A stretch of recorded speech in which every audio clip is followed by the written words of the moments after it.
আসসালামু আলাইকুম। আপনাদের সাথে আবার একটি টপিক নিয়ে কথা বলার জন্য। আজকের টপিক হচ্ছে পিআর পদ্ধতিতে নির্বাচন। পিআর পদ্ধতিতে নির্বাচন কি?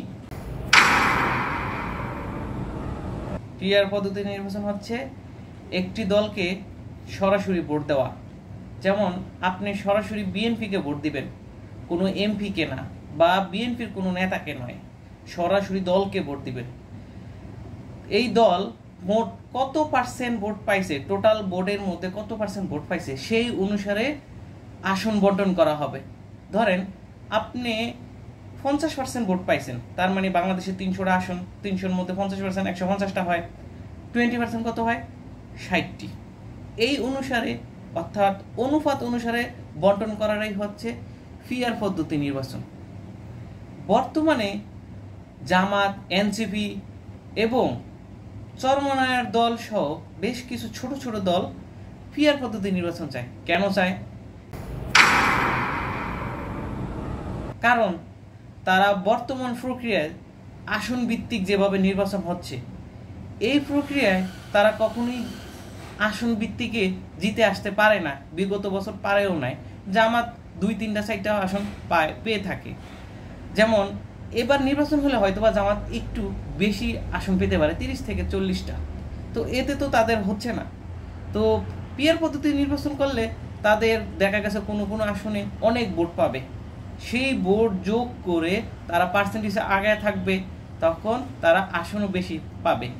আর আরও ছোট দলের জন্য একটু উপকারী হবে, যেমন এনসিপি, তারা যদি 1% ভোটও পায় তাদের একটা আসন দিতে হবে।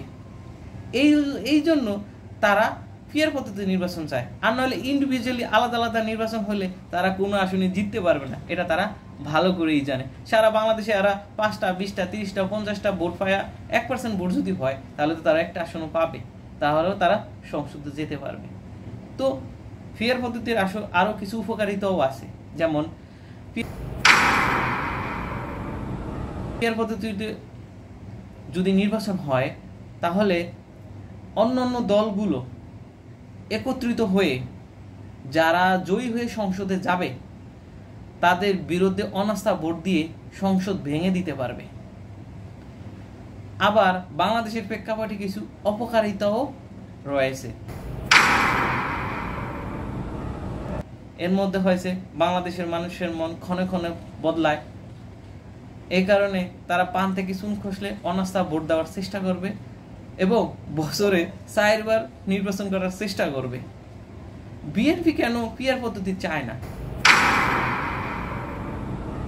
বিএনপি স্বাভাবিকভাবে চাইবেই না। কেন চাইবে না? বিএনপি পিআর পদ্ধতি নির্বাচন চাইলে এটা হবে তাদের জন্য ক্ষতিকর। কেননা ওই যে টোটাল ভোট হিসাব করলে পার্সেন্টেজে ওরা আগে থাকবে, বিএনপির কিছু আসন ছুটে যাবে টোটাল ভোটে। যেমন ধরেন পিরোজপুরে জামাতের অনেক ভোট, তো ওই ভোট টোটালে কেন্দ্রীয়ভাবে আসলে অনেক হয়ে যাবে না, তো এটা বিএনপির জন্য একটু ক্ষতিকর। বাংলাদেশের প্রেক্ষাপটে একদমই গ্রহণযোগ্য নয় পিআর পদ্ধতি। এই জন্য বিএনপি সহ শক্তিশালী যেই নেতারা আছে তারা তো পিআর পদ্ধতি চায় না। পিআর পদ্ধতি সাধারণ জনগণও চায় না। আসুন আমরা এক হই, পিআর পদ্ধতি নির্বাচন বয়কট করি।